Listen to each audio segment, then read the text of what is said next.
bersih-bersih dapur pas semua orang sudah pulang. Dan dapurnya ada di belakang dekat gudang yang selalu dikunci.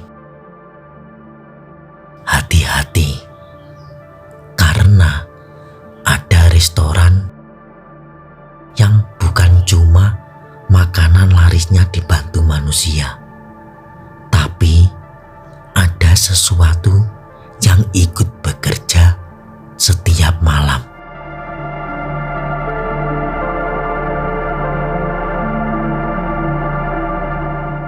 Assalamualaikum, kembali lagi dengan saya, dan di channel ini tempat di mana cerita-cerita gelap, kejadian aneh, dan pengalaman yang sulit dijelaskan logika dikumpulkan dan diceritakan pelan-pelan. Cerita malam ini adalah cerita pegawai restoran yang sering pulang larut malam. Dengarkan sampai selesai, karena teror dalam cerita ini tidak sedang saat restoran ramai, melainkan setelah semua lampu hampir dimatikan.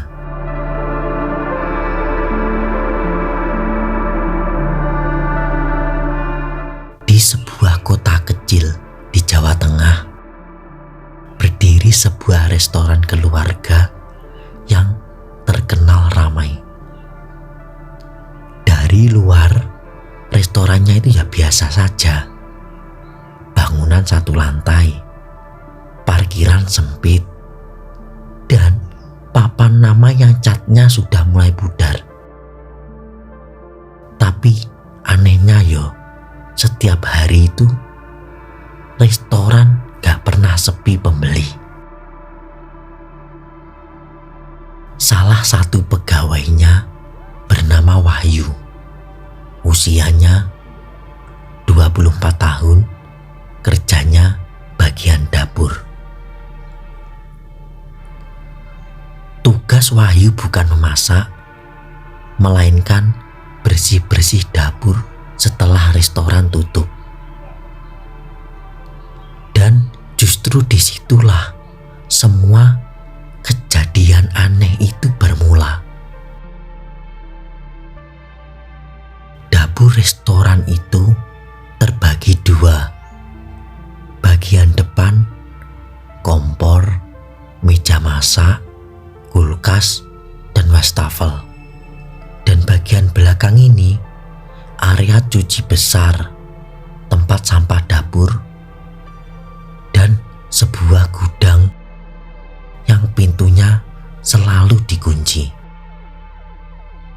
Pemilik restoran berpesan satu hal: gudang belakang ora usah dibuka pokoknya bersihin dapur depan wae. Tanpa penjelasan lebih lanjut. Awalnya Wahyu tidak curiga apa-apa, sampai suatu malam saat jam menunjukkan pukul 11:15 malam, semua pegawai sudah pulang. Lampu ruangan makan sudah mati. Tinggal lampu dapur yang masih menyala redup. Saat Wahyu menyapu lantai dapur belakang, brak! Seperti suara ember jatuh dari arah gudang tersebut. Wahyu refleks menoleh. Padahal tidak ada siapa-siapa loh. Pintu gudang masih terkunci. Malam berikutnya, kejadian makin aneh. Saat Wahyu mencuci lantai, tiba-tiba tercium bau amis tercampur wangi bunga. Bukan bau dapur, sampah, bau yang bikin dada sesak gitu loh. Dan anehnya, bau itu selalu muncul kalau Wahyu membersihkan area paling dekat gudang. Suatu sore, Wahyu cerita ke seniornya, Bu Rini. Bu Rini langsung terdiam. Wajahnya berubah tegang. Mas, kalau bersih-bersih malam, jangan terlalu bersih di belakang. Wahyu bingung. Bu Rini melanjutkan tapi dengan nada pelan. Katanya yang bikin restoran ini laris bukan cuma masakan.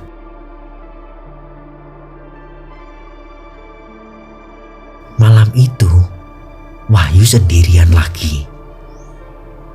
Saat ia ngepel, pantulan di lantai basah menunjukkan bayangan berdiri di belakangnya. Bukan bayangan dirinya, bayangan itu tinggi, terus kurus, dan kepalanya menunduk. Saat Wahyu menoleh, tidak ada siapa-siapa. Tapi di pintu gudang terdengar suara ketukan pelan. Tok, tok, tok. Dari dalam. Malam-malam berikutnya, teror makin jelas. Wahyu mulai sering melihat bayangan lewat cepat, suara langkah di gudang, sendok jatuh sendiri, bahkan air keran menyala tanpa dibuka. Hingga suatu malam, saat Wahyu hampir selesai bersih-bersih, lampu dapur mati sendiri. Dalam gelap, terdengar suara napas dekat sekali. Saat lampu menyala kembali, di depan pintu gudang itu berdiri sosok makhluk. Tubuhnya hitam legam, lengannya panjang, dan mulutnya penuh sisa makanan basi. Matanya kosong. Makhluk itu hanya berkata pelan, "Ojo resik-resik kene." Keesokan harinya, Wahyu nekat bertanya pemilik restoran. Akhirnya rahasia itu terbuka. Dulu, saat restoran sepi, pemilik restoran ini meminta bantuan orang pintar. Sebuah perjanjian dibuat. Makhluk penjaga dapur diberi tempat di gudang belakang. Tugasnya ya satu, ya melariskan restoran.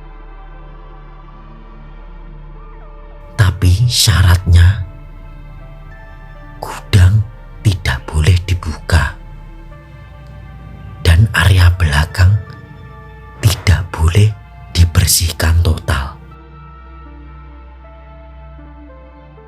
Setelah mendengar itu, Wahyu akhirnya resign.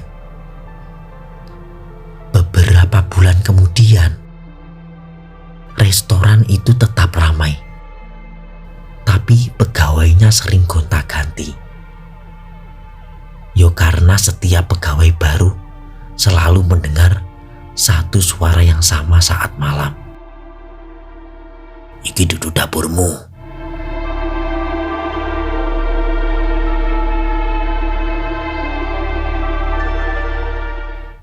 semua rezeki datang tanpa konsekuensi. Dan tidak semua tempat usaha benar-benar kosong saat malam tiba. Kalau kamu kerja sampai larut dan merasa seperti diawasi, mungkin kamu memang tidak sendirian.